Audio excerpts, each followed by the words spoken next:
mwese aho muri bakunzi b'ijambo ry'Imana, ndabasuhuje aho muri mu mpande zose zo kuri iyi si. Izina ry'Imana nirihabwe icyubahiro. Kano ni akanya keza nongeye kugira ko kuganira namwe ijambo ry'Imana. Uwiteka asingizwe. Reka mbanze niragize amaboko y'Imana kugira ngo Imana ifashe muri byose. Data wa twese uri mu ijuru, nje imbere y'ubwiza bwawe nkwinginga kugira ngo ubane nanjye, umfashe muri ino jambo ryawe. Ijambo ryawe Mwami rirarema. Ndakwinginze nyagora ku ngoma kugira ngo uduhugure. N'abazaryumva bose twese duhuguranwe hamwe kugira ngo tubashe kuba mu bugombe bwawe, kugira ngo tubashe kunezeza umutima wawe wera. Mwuka wera ndakwinginze kugira ngo ube kumwe nanjye muri kano kanya, unshoboze muri byose kuva ntangira kugeza nsoza. Kandi ndamaganya ikintu cyose kidahamanywa nawe Saint Esprit mu izina rya Yesu Kristo w'i Nazareti.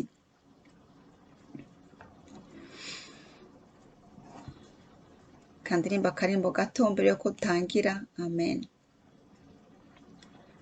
Anzima ponanga yesanzima kokufelanga.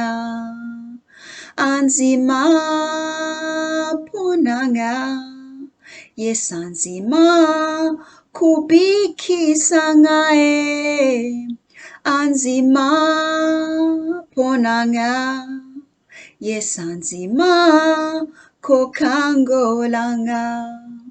Jésus, tu acceptas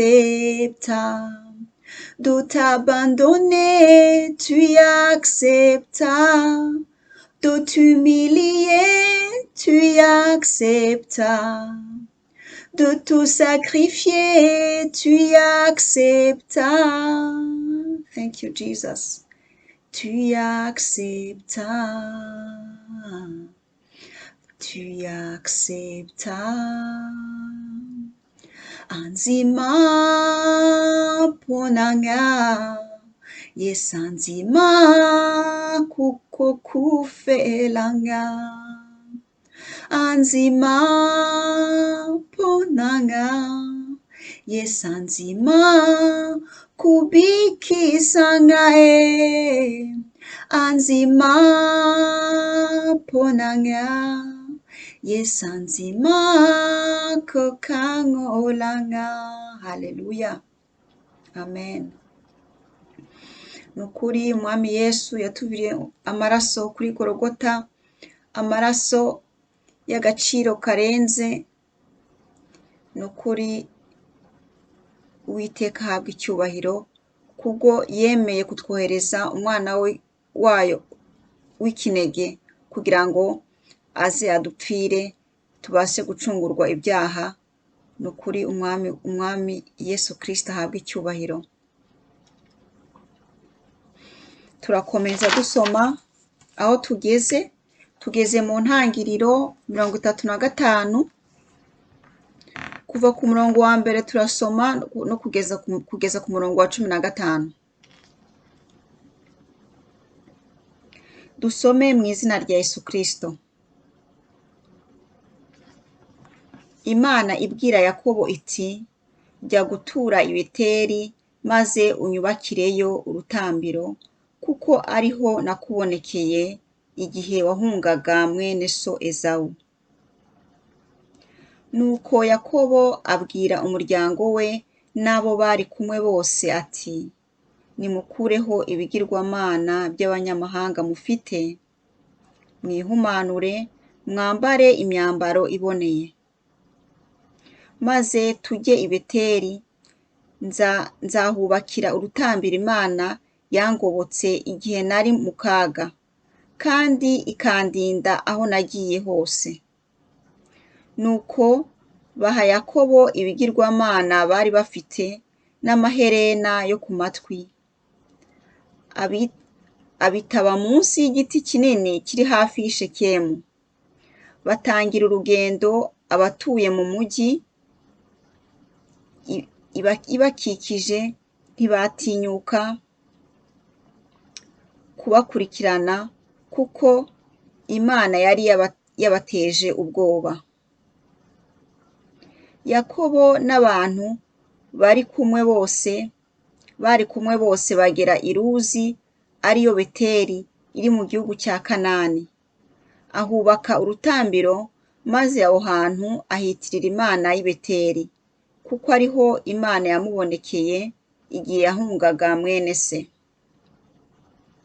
Debora umuja wari warareze Rebeka arapfa, bamuhamba hepfo y'i Beteli munsi y'igiti cy'inganzamarumbu, bacyita igiti cy'amarira.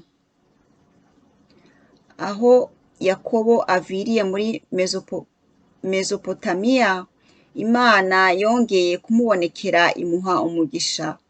Iramubwira iti, witwa Yakobo, ariko ntuzongera kwitwa utyo, ahubwo uhereye ubu uzitwa Isiraheli. Nuko Imana imwita Isiraheli, irongera iramubwira iti, ndi Imana nyir'ububasha, wororoke ugwire, ukomokweho n'ubwoko bukomeye, ndetse n'amoko menshi, ube na sekuruza w'abami. Iki gihugu nahaye Aburahamu na Izaki, ndakiguhaye, nzagiha n'abazawukomokaho. Imana imaze kuvugana nawe, imusigaho irigendera. Aho hantu Imana yari imaze kuvuganira na Yakobo, ahashinga ibuye, arisukaho divayi n'amavuta kugira ngo aryegurire Imana, ahita Beteli. Iryo ni ijambo ry'Imana. Amen. Ubushize mu bakurikiranye igisoma cy'ubushize, twabonye ukuntu abana ba Yakobo bahoreye mushiki wabo. Yari histoire ibabaje cyane. Muri iki gisomwa turakomeza dusoma ukuntu Yakobo Imana yamutegetse kujya i Beteli. I Beteli ni hahandi Imana yabonekeye Yakobo ava kwa se na nyina, igihe yahungaga mukuru we Esawu. Mwibuke ko yageze ahantu ananiwe akisegura ibuye, ko yari yahunze nyine, ariko aho hantu yagendaga rwari urugendo runini. Yageze ahantu arananirwa yisegura ibuye, hanyuma Imana iramubonekera imubwira ko mu rugendo rwe ari kumwe nawe. Mbese yagize inzozi nziza cyane. Abashaka kubimenya ni ugusubira inyuma mugasoma aho ngaho, cyangwa mukareba video nakoze Yakobo ahunga Esawu. Rero aho hantu Yakobo yagira inzozi nziza yiseguye ibuye hitwa Beteli. Imana rero amaze kuva kwa Labani ahunganye n'ibye, mbese nawe nabyo byasaga nkaho yari ahunze ko atumvikanye, uretse ko nyuma baje kwiyunga. Imana ishimwe. Labani yari musaza wa nyina. Baje kwiyunga, hanyuma Yakobo akomeza urugendo rwe neza. Ariko nk'ahangaha tumaze gusoma haratubwira ukuntu Imana yabwiye Yakobo kugira ngo mbese agende yimuke n'umuryango wiwe, bagende basubire i Beteli. Hanyuma Imana imusaba kugira ngo yubakire Imana igicaniro. Niko batubwiye. Ni ku buryo bwo gushimira Uwiteka, ni ku buryo bwo gushimira Imana. Mbega twabyita action de grâce mu Gifaransa. Imana yifuje ko Yakobo asubira hariya hantu i Beteli, kandi hari hashize imyaka myinshi kabisa. mwumve Yakobo yavuye kwa se na nyina ari umusore, none Imana imubwiye kuhasubira, yarabyaye, yarakujije, mbese mwumva. Ariko ibyo ni ubushake bw'Imana, yifuje ko agenda Yakobo agenda gusubiraho yaroteye, agashimira Imana. Urumva ko niko Yakobo yabikoze, yahoraga yumvira ijwi ry'Imana, yahoraga yumvira icyo Imana imubwiye. Arangije abibwira umuryango we wose, nawe yari atunze, urazi ko yari umutunzi, yari afite abaja, yari afite abantu benshi ubwoko bwose batuye iwiwe. Arababwira bose ati mwikureho ibigirwamana, mwihumanure, mwambare imyambaro iboneye, tubone kugenda gushimira Imana. Murumva ibyo bintu uko bimeze?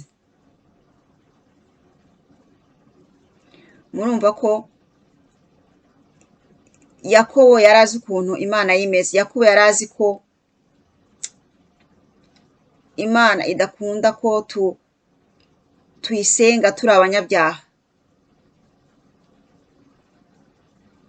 Mbese iyo dushaka kujya muri presence y'Imana, birakwiriye ko tubanza kwiyeza kwanza, kuko Imana irera. Imana irera. Icyo kintu ni ikintu cyiza yabwiye umuryango we, ko bagomba kubanza kwiyeza kwanza. Bagomba kubanza kwiyeza mbere yuko bagenda imbere y'Imana bagakora, bagayishimira.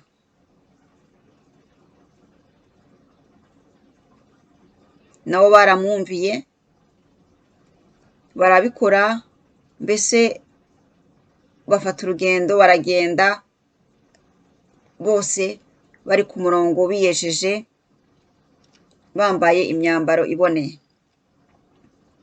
Aha ngaha dusubire inyuma turebe icyo hashatse kutubwira. Kwikuraho ibigirwamana. Numva babwiye ngo mwikureho ibigirwamana. Icyitwa ikigirwamana cy'umuntu ni igiki? Murazi ko hari abantu no kugeza kuri iyi saha y'uyu munsi basenga ibigirwamana. Hari abasenga inka, hari abasenga izuba, mbese ni ibintu bitandukanye. Ibigirwamana ni byinshi. N'abandi bagasenga, bakubaka ibinani, bakabumba ibistatu, akaba ari byo basenga. Ariko hari n'abafite Imana imwe yonyine rukumbi nk'uko tuyifite. Ntidusenga ibigirwamana,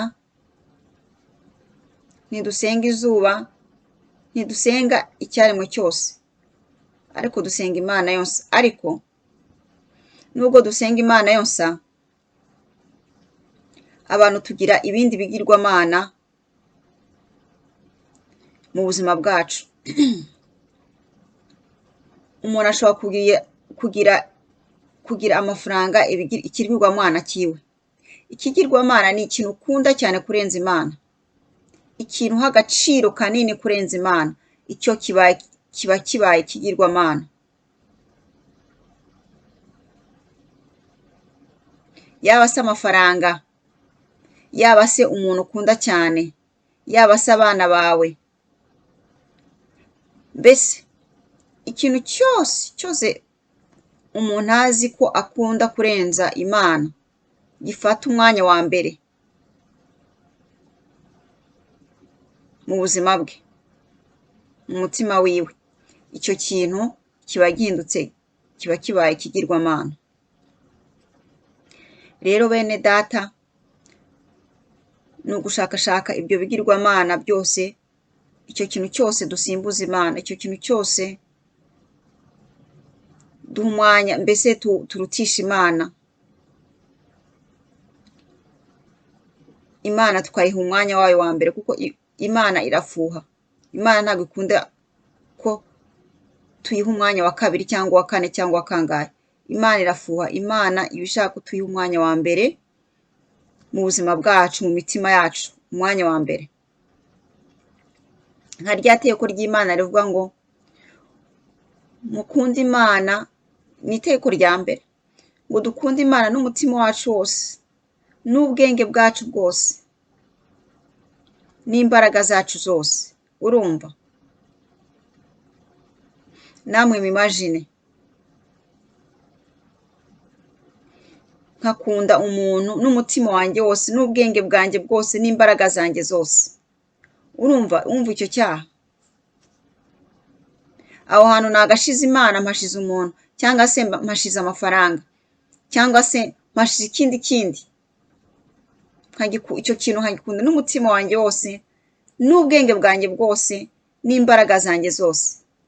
Imana itubabarire, dutangire kwisuzuma niba koko hari ikintu turutisha Imana, hari ikintu cyadutwaye ubwenge. Ko ni Imana yonyine tugomba guha iyo place ya mbere. Atari ibyo, urumva ko tuba twagiye kure y'Imana, nta kigenda nyine. Bisobanuye ko Imana itakiri Imana yacu. Ufite icyo kintu wahaye umuntu, uba yahaye agaciro kanini, icyo nicyo kiba cyabaye Imana yawe. Urumva? Ngo mwihumanure, yakomeje bavuga ngo mwihumanure. Kwihumanura bisobanuye iki? Kwihumanura ni gute umuntu ahumana? Umuntu ahumana iyo yaguye mu cyaha, iyo ari mu byaha, umuntu aba yahumanye. Bidusaba rero gupfukama tugasaba imbabazi Imana, Imana ikatubabarira. Kandi ni ukwibuka ko Imana idashobora kuduha imbabazi nubwo tuba twifuje gusaba imbabazi. Ntabwo ishobora kuduha imbabazi hari umuntu tutababariye. Ilfo kubanza kubabarira bakugiriye nabi, hanyuma ukaza ugasaba imbabazi, kuko utabikoze gutyo izo mbabazi ntabwo twazihabwa. Tutabikoze gutyo ntabwo izo mbabazi twazihabwa. Niba uje gusaba imbabazi Imana, upfukama ushaka gusaba imbabazi Imana, uzi neza ko hari umuntu ufitiye inzika warakariye, utababariye mu mutima wawe, urata umwanya rwose ushaka kubyihorera, nta n'imbabazi ushobora kubona.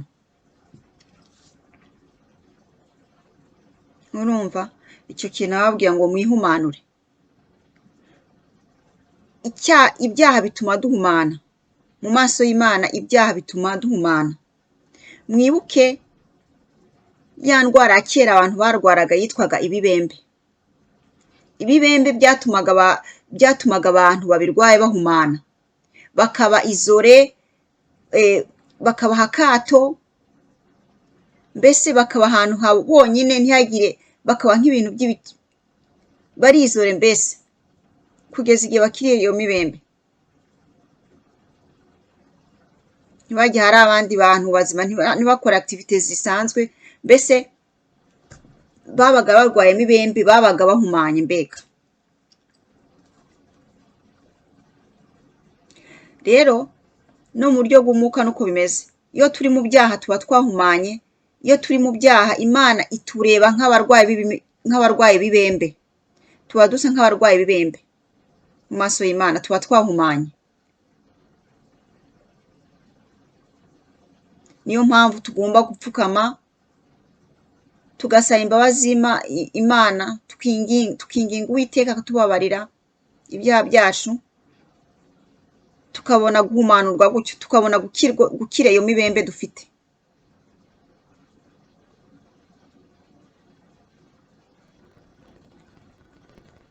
Kuko mwibuke na cyagihe Adamu na Eva bacumuraga ku Mana. Ntibumvise icyo Imana babwiye, baracumura. Habaye iki? Birukanwe muri Edeni. Imana yabahaye akato, genda sohoka, ibaha akato.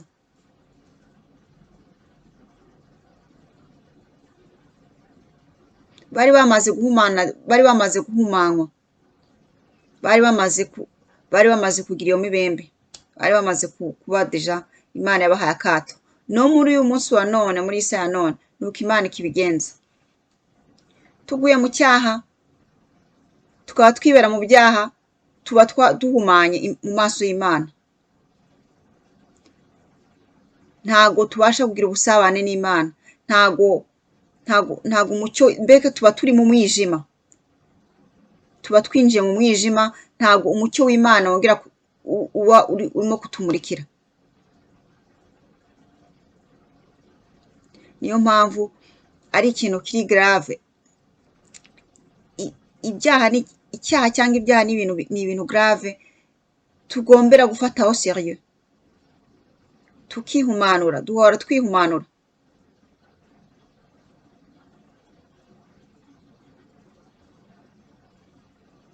Kandi tugatekereza kuri ikintu, tukagitekerezaho cyane twagati, ese bimaze iki kwihumanura iyi mibembe, narangiza nkongera nkayirwara?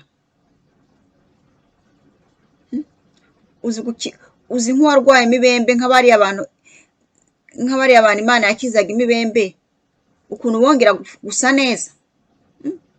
Imibembe murayizi ukuntu yasaga, umuntu yari ari mwiza ariko umuntu akaba mubi mu buryo bw'isura, ariko mu buryo bw'umwuka nuko imibembe itumerera, nuko ibyaha bitumerera, tuba twabaye babi. Rero Imana Yesu akiza imibembe, bamwe mbega bagiraga kabiri keza, bakongera bakaba beza pe. No mu buryo bw'umwuka nuko iyo Imana iduhumanuye, iyo tumaze guhumanurwa, ibibembe byacu bituvaho, tugasa neza cyane mu maso y'Imana, Imana ikatunezerwa. Nuko Imana itureba nka kuriya abana b'abantu babonaga abakize imibembe babaye beza, bahitaga babanezerwa, kandi bahitaga babona ko ari abantu basa nkabo, bakabanezererwa, bakavuga ati wawu, yarakize asa neza. No mu buryo bw'umwuka nuko tumeze, turi mu byaha, turwaye imibembe, kandi Imana ibona dusa nabi, turi aho twahumanye nyine. Hanyuma iyo imaze kutubabarira ibyaha byacu, duhita duhumanuka, Imana ikatureba ikavuga ati wawu, asa neza. Tukongera tukagira ubusabane nayo, tukongera tukagira communion nayo. Nta gahinda ko kumva ko Imana iri kure yacu, nta gahinda karuta kumva ko Imana iri kure yacu. Ubwiza bw'Imana buri kure yacu. Niba hari igihano kibaho, cya mbere kibi kibaho, ni icyo ngicyo. Abantu baravuga ngo bampannye, ngo biriya byose abantu bashobora guhanwa, wenda ukajya muri prison, ukagira gute, ugahanwa ku buryo bumwe cyangwa mu bundi, ariko nta igihano cya nyuma ni ukuba uri kure y'ubwiza bw'Imana, kuba uri kure y'umucyo w'Imana, kuba wibereye mu mwijima. Icyo ni cyo gihano cya mbere kiruta ibindi bihano byose, kuko ikintu gituma ubuzima bugira akanovera, ni lumière y'Imana, ni umucyo w'Imana. Ni umucyo w'Imana niyo utuma ubuzima bugira meaning. Ngo Imana yaritegereje, musomye mu ntangiriro, Imana yaritegereje ibona hari umwijima, ngo irangije imurikira umucyo mu mwijima. Umva, hose hari umwijima, irangije ishyiraho umucyo. Umva, ahari Imana hose ibintu byose biracya, ibintu biba byiza. Imana idufashe guhora tunyoterwa kuba mu mucyo wayo, guhora tunyoterwa kugira communion n'Imana yacu. Uwiteka bidufashemo. Maze Yakobo yakomeje kubabwira ati, mwambare imyambaro iboneye. Imyambaro iboneye niyo nyine. Imyambaro iboneye ni ukumva ko wakiranutse n'Imana, uri umukiranutsi imbere y'Imana.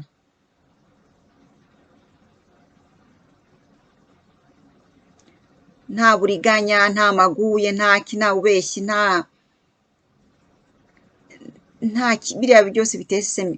Uretse ko nta n'umunzani dufite kwipimiraho, ariko aho Imana ibereye nziza ni uko umutima wacu wonyine uratuburira. Iyo twaguye mu cyaha, iyo tudakiranutse n'Imana, umutima wacu uba ubizi. Nta hantu hari umunzani wenyine n'umutima dufite. Umutima wacu uratubwira ati uri mu mwijima, mbese uri mu byaha. Umutima wacu uratubwira turi mu byaha. Ntabwo ari ibintu bikomeye.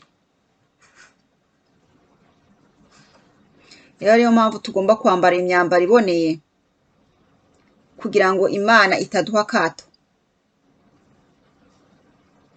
Ariko uzi guhabwa akato n'Uwiteka?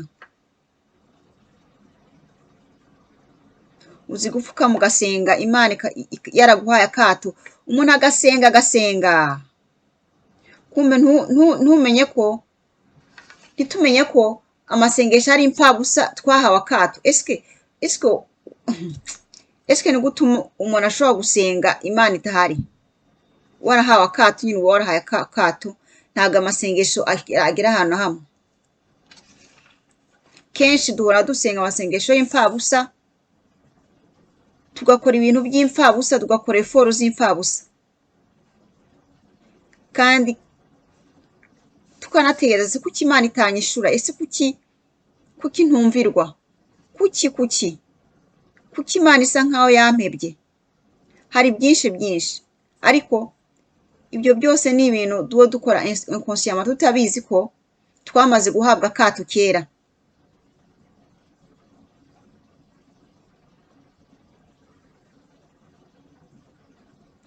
Mwibuke wa mwami watotezaga ntuza David, Sawuli yari yaratoranyijwe, ariko Imana yari yaratoranyije nk'umwami, ko abantu barareklamaga ati Imana duha umwami. Imana itoranya Sawuli. Arangije akora ibitari mu bugombe bw'Imana. Imana imubwira gukora kiriya, nawe yikorera kiriya yishakiye. Rero arakaza Imana. Yarakaje Imana ku buryo uwamusize amavuta, umugabo wamusize amavuta, sinibuka uwo ari we, akamwimika, Imana yambwiye ati uriya mukuyeho amaboko, uriya nta kigenda. Umva, Imana yahaye akato Sawuli, hanyuma uriya wamusize amavuta akomeza kugira agahinda muri we, koko yumvaga akunda Sawuli, akunda kugira agahinda muri we. Maze Imana iramwitegereza ngo uzakomeza kugira agahinda ka Sawuli na ryari? Uriya namukuye amaboko, nta mpamvu yo komeza kumugirira imbabazi n'agahinda, kuko byararangiye. Urumva, Imana yari yamuhaye akato kera, abamugira imbabazi bakamubabara cyangwa iki, ariko ibyo ntabwo ari afere z'Imana. Imana yari yamuhaye akato kuko yasuzuguye Uwiteka. Yakomezaga kwitwa umwami mu bantu, yakomeje kwitwa umwami, ariko imbere y'Imana, Imana yari ifite undi mwami yamaze kwimika, ari we David. Murumva rero ukuntu bimeze. Imana iyo yamaze guha akato umuntu,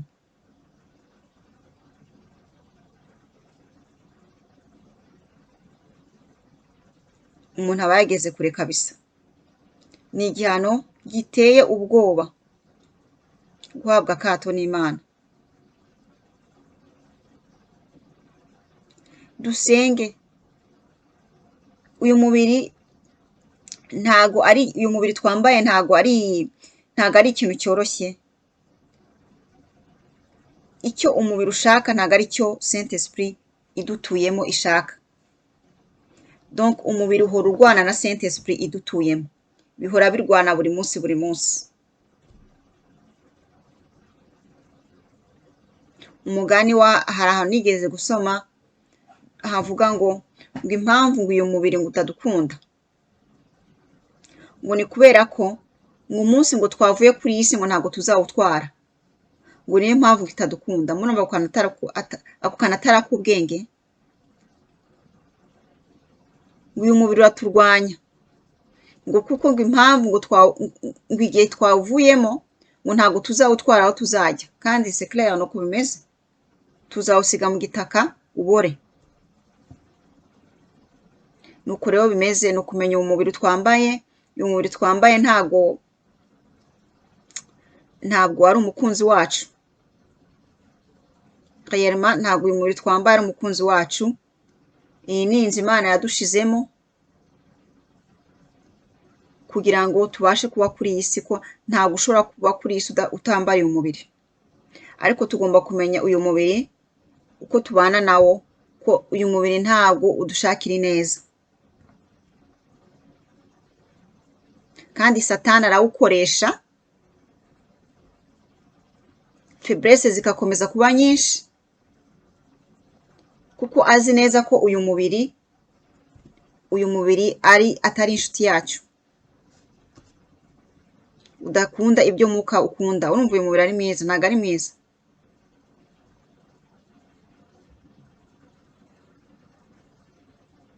Tugomba kubaha ko Imana yarawutwambitse mu gihe turi kuri iyi si, tukawufata neza, tukagira gute, ariko tugomba kumenya uyu mubiri twambaye uko umeze. Uyu mubiri ntabwo ari inshuti yacu, ko tuzawusiga nyine, kandi nawe urabizi.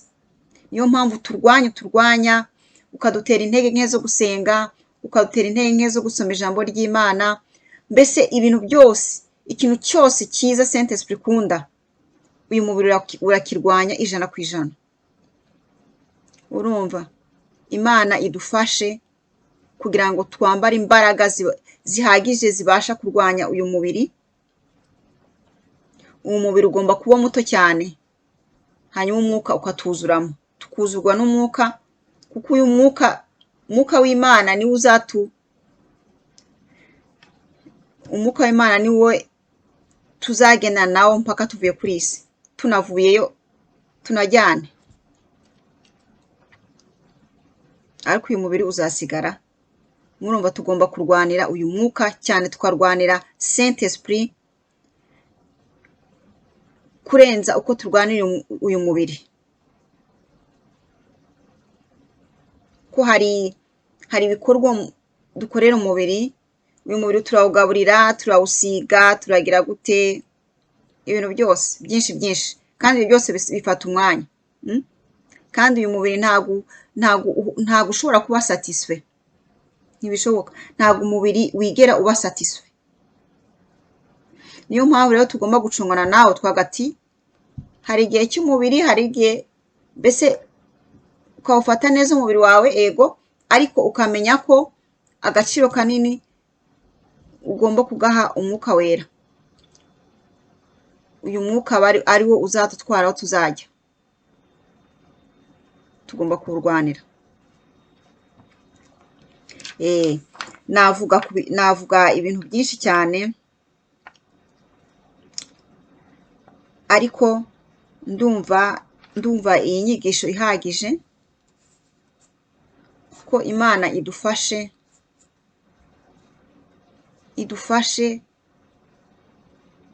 twirinde imibembe mu mwuka, twirinde imibembe, kuko imibembe ntabwo ari ikintu cyiza.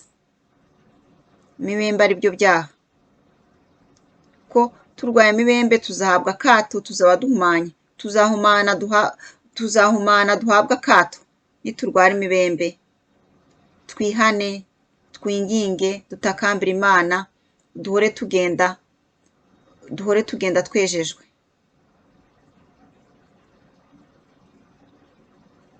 kugira ngo Imana itaduha akato, kandi no kugira ngo umunsi twavuye muri uyu mubiri tuzagende aheza, tuzagende aho Imana yibera nayo. Uwiteka bagirire neza, mukomeze mugubwe neza n'ijambo ry'Imana, kandi Saint Esprit abesipika ijambo ry'Imana kurenza uko naryesipritse, nta nubwo ari iri jambo ry'Imana, ni iry'Imana nyine, ntabwo ari iryanjye, ariko ni umwuka wera utuyobora muri byose. Uwiteka akomeze abarinde mwese aho muri, tuzongera dusubire igihe Imana yateganyije. Shalom shalom.